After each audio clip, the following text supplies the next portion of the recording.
TV news కి స్వాగతం. తాజా అప్డేట్స్ వార్తలు చదువుతున్నది స్వాతి. అమరాపురం మండలం కె శివరాం పంచాయతీ సున్నకలహట్టి మరియు గొల్లహట్టి గ్రామం అలాగే శివరాం గ్రామంలో నిర్వహించిన ఎన్నికల ప్రచారంలో తుపాకీ గుండు కన్నా వేగంగా దూసుకెళ్తున్న మన మడకశిర నియోజకవర్గ వైఎస్ఆర్సీపీ ఎమ్మెల్యే అభ్యర్థి శ్రీ ఎస్ఎల్ ఈరలకప్ప మాట్లాడుతూ ప్రజల యొక్క ఆశీస్సులు ఆదరణ అభిప్రాయం నాకు ఉన్నాయి. నేను శివరాం అల్లుడిని, అది గుర్తుంచుకొని నన్ను ఎమ్మెల్యేగా మరియు హిందూపురం పార్లమెంట్ అభ్యర్థి శ్రీమతి శాంతమ్మ అక్కను ఫ్యాన్ గుర్తుకు ఓటు వేసి గెలిపించిన వెంటనే మీ సమస్యలు అన్నింటినీ పరిష్కరించడానికి కృషి చేస్తాను అని హామీ ఇచ్చారు. రిపోర్టర్ ఎన్ రా. ಮುಖ್ಯ ಅತಿಥಿಯಾಗಿ ಬಂದಿರಕ್ಕಂತ ನಮ್ಮ ಮಡಕ್ಷಿರ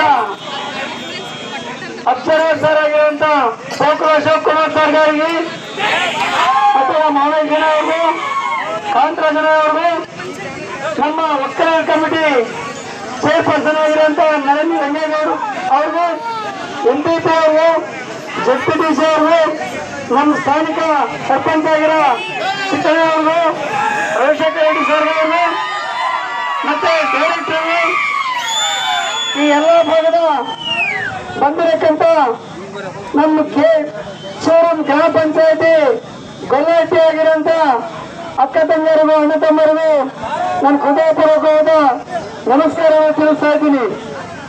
ಇವತ್ತಿನ ದಿನ ನೀವು ನಾವು ಎಲ್ಲರೂ ಕಳ್ತಿರೋಂಥ ಸಂದೇಶ ಬರೋ ಮೇ ತಿಂಗಳು 13ನೇ ತಾರೀಕು ಶಾಸನಸಭಾ ಪಾರ್ಲಿಮೆಂಟ್ ಎಲೆಕ್ಷನ್ ಜರುಗ್ತಾ ಇದ್ದಾರೆ.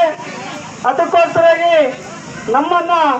ನಮ್ಮ ಮಾನ್ಯ ಮುಖ್ಯಮಂತ್ರಿ ಆಗಿರತಕ್ಕಂಥ ನಮ್ಮ ಜಗನ್ಮೋಹನ್ ರೆಡ್ಡಿ ಸರ್ ಅವರು ಕೇವಲ ಒಬ್ಬ ಜಾತಿಯ ಗ್ರಾಮೀಣ ಉಪಯೋಗಿ ನನ್ನ ವೈಎಸ್ಆರ್ ಕಾಂಗ್ರೆಸ್ ಪಾರ್ಟಿ ಎಮ್ಎಲ್ಎ ಅಭ್ಯರ್ಥಿಯಾಗಿ ನಿಮ್ಮ ಗ್ರಾಮಕ್ಕೆ ಕಳಿಸಿದ್ದಾರೆ. ನಾನು ಈ ಶಿವರ ಗ್ರಾಮ ಪಂಚಾಯತಿ ಶಿವಕ್ಕೆ ಸಂಬಂಧಪಟ್ಟ ಅಳಿಯ ಪ್ರತಿದಿನೂ ಇಲ್ಲಿಂದ ನಾನು ಶಿವಕ್ಕೆ ಹೋಗ್ತಾ ಇರ್ತೀನಿ.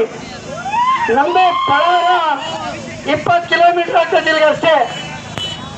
తెలుగుదేశం ಪಾರ್ಟಿ ಅಭ್ಯರ್ಥಿ 200 ಕಿಲೋಮೀಟರ್ ಇಲ್ಲಿ ಬರಬೇಕು. ಆತಗೆ 54 ಕೇಸ್ ಇದೆ. ನಮ್ಮೇಲಂತ ವಿಚಾರ ಏನಿಲ್ಲ.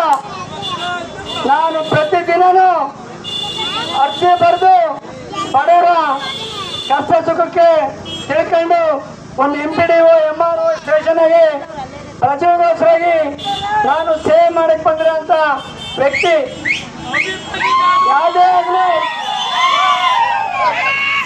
ಇಲ್ಲಿ ಇದೇ ತಾಲೂಕದಾಗಿರುವಂತ ವ್ಯಕ್ತಿ ಬೇಕಾ, ಅನಂತಮೂರ್ತಿಯಿಂದ ಬಂದಿರೋಂಥ ವ್ಯಕ್ತಿ ಬೇಕಾ? ದಯವಿಟ್ಟು ನಮ್ಮ ಜಗನ್ಮೋಹನ್ ರೆಡ್ಡಿ ಸರ್ ಅವರು ಕುಲ ನೋಡ್ಲಿಲ್ಲ, ಮತ ನೋಡ್ಲಿಲ್ಲ, ವರ್ಗ ನೋಡ್ಲಿಲ್ಲ, ಜಾತಿ ನೋಡ್ಲಿಲ್ಲ, ಎಲ್ಲರಿಗೂ ಸಂಕ್ಷೇಮ ಪದಕ ಕೊಟ್ಟವ್ರೆ. ಪಾರ್ಟಿ ಕ್ರಮ ಇದ್ದಂಗೆ ಯಾವುದೇ ಪಾರ್ಟಿ ಆಗಲಿ ಜನ ಸಂತೋಷವಾಗಿರ್ಬೇಕು, ಸುಖವಾಗಿರ್ಬೇಕು ಅಂತ ಹೇಳಿ ನಮ್ಮ ಜಗನ್ ಅವರು ಈ ಗ್ರಾಮಕ್ಕೆ ಸಂಕ್ಷೇಮ ಪತ್ರ ಕೊಟ್ಟವ್ರೆ.